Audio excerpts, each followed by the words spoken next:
मुसलसल तीसरे रोज तूफानी बारिश। रावलपिंडी में कई इलाके डूब गए, हर तरफ पानी ही पानी, सड़कें गलियां तालाब का मंजर पेश करने लगी। पानी घरों में दाखिल, नाला लई बिफर गया, खतरे के सायरन बज गए। रेन इमरजेंसी नाफिज। नाला लई में पानी की सतह मुसलसल बुलंद। कुछ देर पहले कटारियां के मकाम पर पानी की सतह 22 फीट, गवाल मंडी पुल के मकाम पर 16 फीट तक जा पहुंची। टेंच भाटा, जान कॉलोनी, शाले वैली, पीपल्स कॉलोनी और राजा अकरम कॉलोनी में बरसाती नाले बिफर गए। पानी घरों में दाखिल। फौजी कॉलोनी, पीर बधाई के मुतादिद इलाके जेर आब। सादिक आबाद मुस्लिम टाउन में भी पानी सड़कों पर जमा हो गया। शकरिया, ढोक काला खान और ढोक कश्मीरिया में सड़कें और गलियां पानी से भर गईं। मुतासरा मकामात पर शहरियों के लिए इनखला का अलर्ट जारी। ढोक हस्सों में 2 घरों की दीवारें गिर गईं। किसी जानी नुकसान की इत्तला नहीं मिली।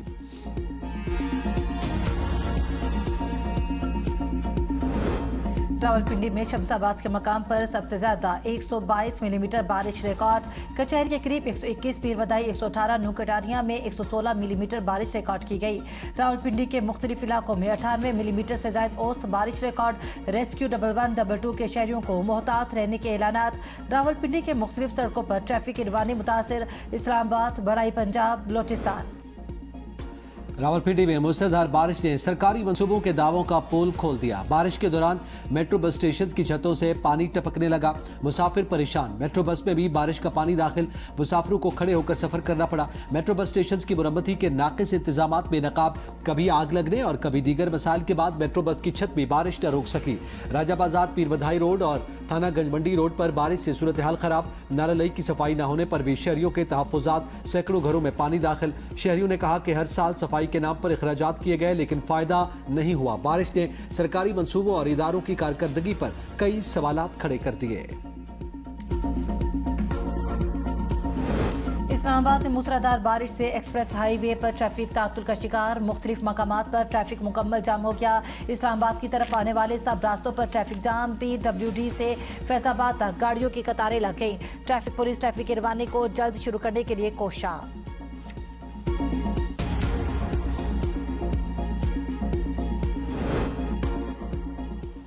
M1 इस्लामाबाद ता रशकई, M2 इस्लामाबाद ता बलकसर, हजारा मोटरवे बुरहान ता शाह मकसूद और स्वात मोटरवे पर बारिश का सिलसिला जारी। मोटरवे पुलिस की मुसाफिरों को मोहतात ड्राइविंग और जरूरी एहतियाती तदाबीर इख्तियार करने की हिदायत।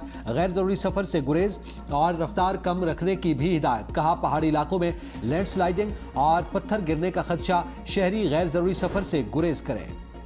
पाकिस्तान, सऊदी अरब और तुर्की के सहफरीकी मक्का दिफाई माहिदे में पेशरफ्त। पाकिस्तान पहले मरहले में इस्लामी इत्तेहाद के सेक्रेटेरिएट की क़यादत संभालेगा। सेक्रेटेरिएट तीनों ममालिक के फैसलों पर अमल दरामद की निगरानी और मुश्तरका दिफाई ताउन को मरबूत रखने का मरकज होगा। इस सहफरीकी इत्तेहाद का सेक्रेटेरिएट इस्लामाबाद में होगा। यहाँ जद्दा में इस बारे में अभी कोई हतमी फैसला नहीं हो सका। सदर जरदारी से वज़ीर आला बलूचिस्तान की ऐवान सदर में मुलाकात। सरफराज बुगटी ने सदर को बलूचिस्तान की मजमूई सूरत हाल और सूबे में जारी तरक्याती इक़दामात पर ब्रीफिंग दी। सदर ने कहा कि बैरूनी सरपरस्ती में सरगर्म दहशतगर्दों की बलूचिस्तान की तरक्की में रुकावट डालने की कोशिशें हर कीमत पर नाकाम बनाई जाएंगी। वो दिन दूर नहीं जब बलूचिस्तान से दहशतगर्दी का जड़ से खात्मा हो जाएगा। बलूचिस्तान में अमन, तरक्की और अवामी फलाह के लिए वफाकी और सूबाई हुकूमतों के मौसर रवाबित जरूरी है। रकबे के लिहाज से पाकिस्तान का सबसे बड़ा सूबा खुसूसी तवज्जो और वसाइल का हकदार है। नवाज शरीफ और वज़ीर आला मरियम नवाज से सऊदी अरब के सफ़ीर नवाफ बिन सईद अल माल्की की अलविदाई मुलाकात। सदर नून लीग और वज़ीर आला पंजाब ने नवाफ बिन सईद अल माल्की की पाकिस्तान और सऊदी अरब के लिए सिफारती खिदमात को सराहा। सऊदी अरब के सफ़ीर ने पाकिस्तान में अपने क़याम को यादगार करार दिया। नवाफ बिन सईद अल माल्की ने पुरखुलूस मेज़बानी पर शुक्रिया अदा किया। आज़ाद कश्मीर में हुकूमत साजी का पहला मरहला। वजारत उज़्मा का इंतखाब 27 अगस्त को मुतवक्के।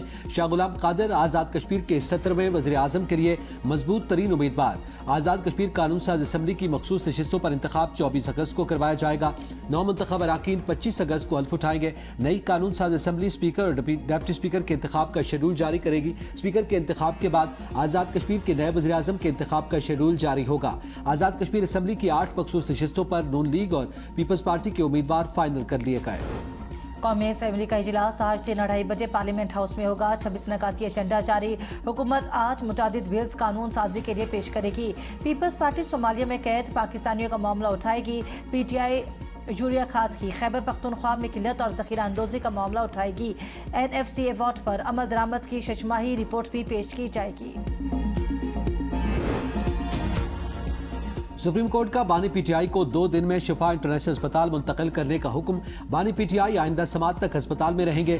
तहरीरी हुक्मनामे में कहा गया कि बानी पीटीआई का मुकम्मल चेकअप किया जाए। हफ्ते में 2 बार बच्चों से टेलीफोन पर बात और हफ्ते में 1 बार खानदान से मुलाकात करवाने का हुक्म। हुकूमत को शिफा इंटरनेशनल अस्पताल इंतजामिया की मुशावरत से मेडिकल बोर्ड तश्कील देने की हिदायत। बोर्ड में कार्डियोलॉजिस्ट, मेडिसिन स्पेशलिस्ट को शामिल किया जाए। बोर्ड में डॉक्टर फैसल और डॉक्टर उस्मा खान शामिल होंगे। अदालत ने कहा अस्पताल के बाहर अमन व अमान की सूरत हाल मुतासर नहीं होनी चाहिए। तहरीक इंसाफ यकीनी बनाएगी कि अस्पताल के बाहर जलसा जुलूस ना हो।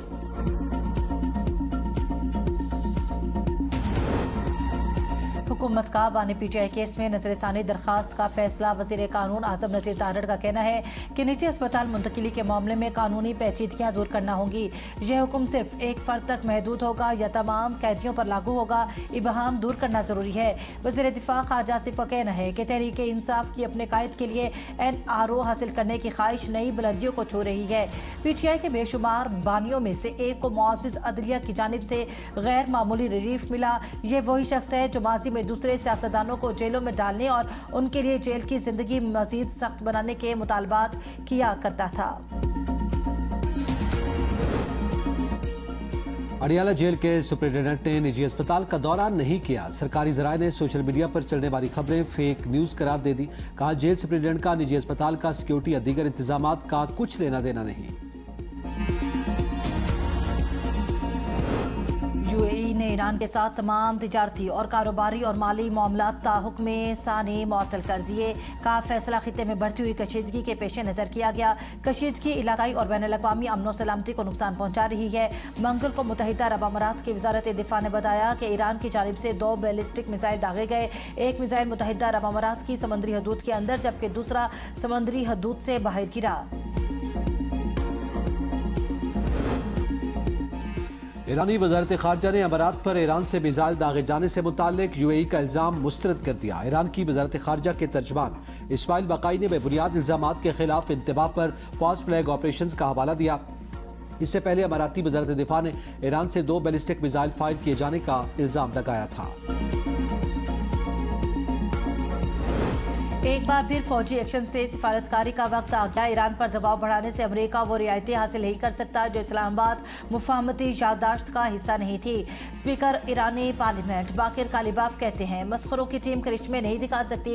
इंतजार बंद कर दे कि जादूगर टोपी से खरगोश बरामद करेगा और बहरान खत्म कर देगा। पीट हेग्सेट और बेसेंट अपनी औकात से बढ़कर बात कर रहे हैं। बहरी नाकाबंदी खत्म होने तक आबनाए हुर्मुज़ नहीं खुलेगी। अमेरिका को तेल पर पाबंदियां उठाना होंगी। असासे जारी और फौजी ऑपरेशंस बंद करना होंगे। सरबराह कौमी सलामती कौंसिल मोहसिन रज़ाई ने कहा कि वो दुनिया को खलीज फारिस में अमरीकी तसल्लुत के बाद के आर्मी निज़ाम में खुश आमदीद कहते हैं।